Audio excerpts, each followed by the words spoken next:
Greetings from Canada's historic Wheat City. My name is Fred McGuinnes, and today I have a happy assignment to recapture some recollections of the early days in the Assiniboine Valley. The memories flow by just like that river.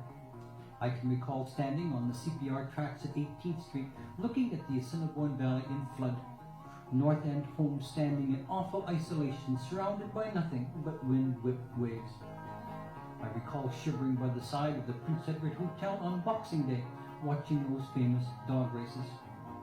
And for small fry near frozen to death after an afternoon of tobogganing, well, there never was a sanctuary like Patmore's greenhouse at the bottom of the North Hill. We had 2 special weeks each year. Just as the snows of winter were beginning to melt, it was time for a winter fair. Country cousins flocked in from Carberry and Caravale to show their flocks and herds.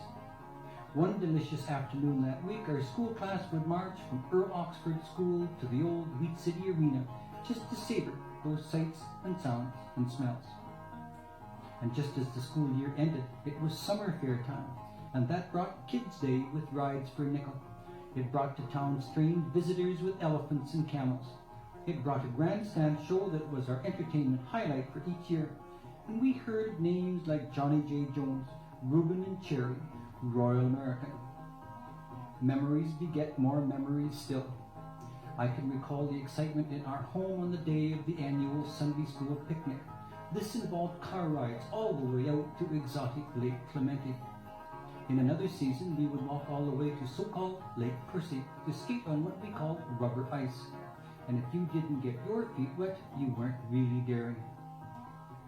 In those days, the CPR depot was the community hub, and with good reason, for that's where things happened. There were bells to announce the arrival of trains and to tell you the exact location of the lunch counter.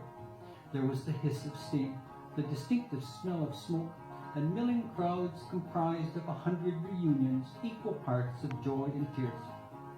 And who can forget the lonesome call of the freight trains whistling in the frost of a moonlit winter's night?